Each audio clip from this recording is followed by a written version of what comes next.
Halo semuanya, nama saya Ervin dari kelas IPA 501. Saya di sini akan mempresentasikan kontribusi TS dari mata kuliah jaringan dan stabilita tentang WiFi. Itu pertama prinsip kerja WiFi. Prinsip kerja WiFi yaitu dengan mengirimkan sinyal atau gelombang data menggunakan gelombang radio. Agar data yang sudah dikirim lewat gelombang radio dapat diterjemahkan, maka harus memiliki adaptor wireless atau perangkat radio sebagai penerima. Jaringan WiFi tersebut akan bekerja di dua arah, dan masing-masing data yang diterima tersebut terjadi dalam waktu bersamaan lewat router. Untuk contoh prinsip kerja WiFi, yang pertama yaitu WiMAN, Wireless Metropolitan Area Network. Yaitu untuk jaringan saluler HP. Contohnya yaitu jaringan saluler HP karena areanya yang luas. Ya cepat Metropolitan Area Network. Yang kedua yaitu WLAN, Wireless Local Area Network. Untuk contohnya sendiri yaitu seperti jaringan lokal sebuah perusahaan.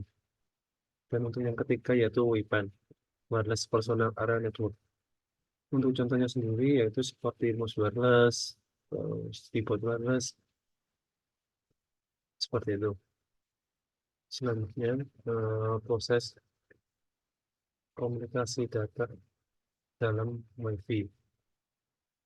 Proses komunikasi dalam WiFi yaitu data yang dikirimkan menjadi beberapa fragmen.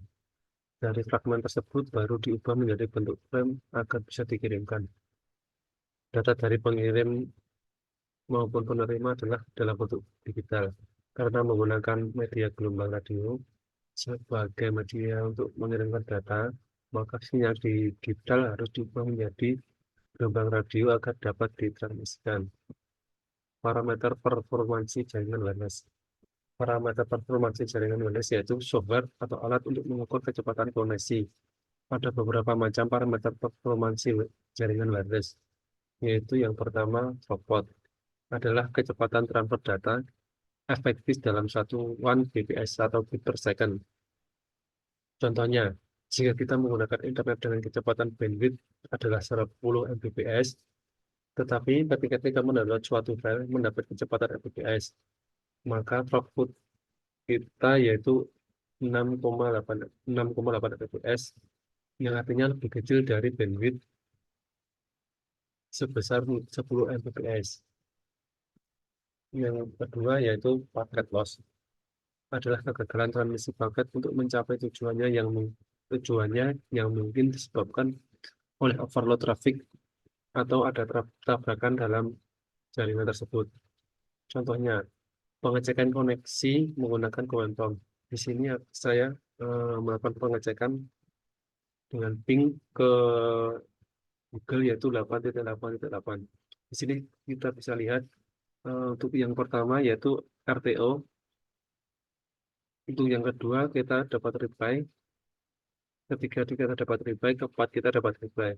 Dan di sini kita lihat kita mengirimkan 4 dan yang 3 receive, yang loss. Satu loss yaitu sekitar 25% paket lossnya. Untuk yang ketiga yaitu delay atau latensi, adalah waktu yang dibutuhkan data untuk menempuh jarak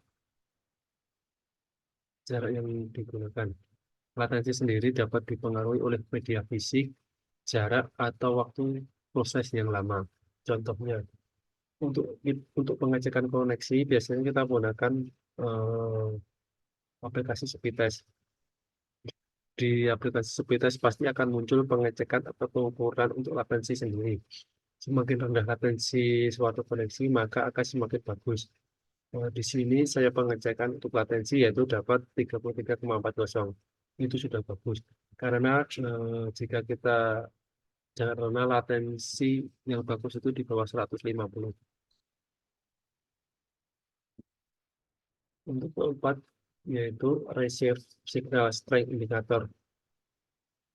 Adalah pengukuran terhadap daya yang diterima oleh sebuah perangkat wireless Untuk RSSI sendiri menggunakan satuan dBm dengan rentang signal minus 10 dBm sampai minus 100 dBm.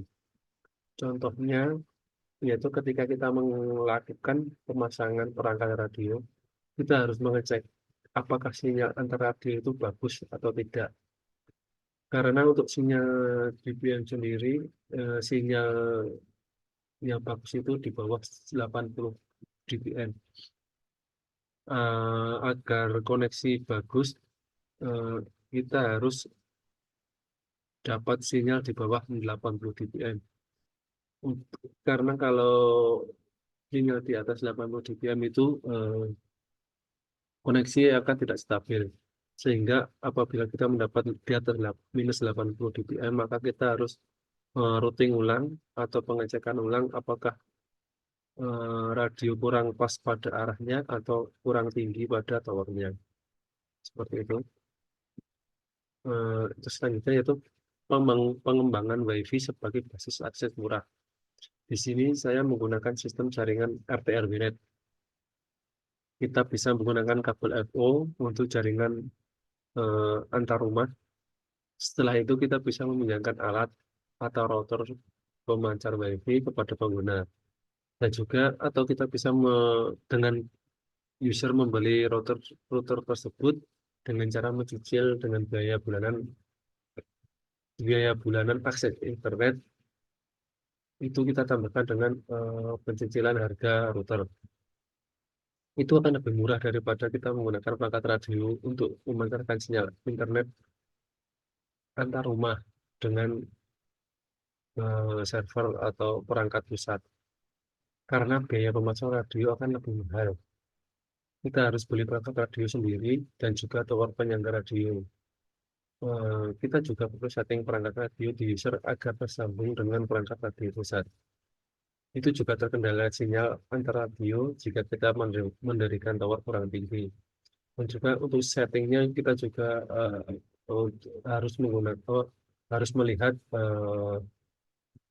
tadi ISSI tadi apakah sinyal yang kita dapatkan itu di bawah 80 dBm. Kalau masih di atas 80 dBm, kita akan mungkin menaikkan radio lagi. Seperti itu. Terima kasih presentasi saya.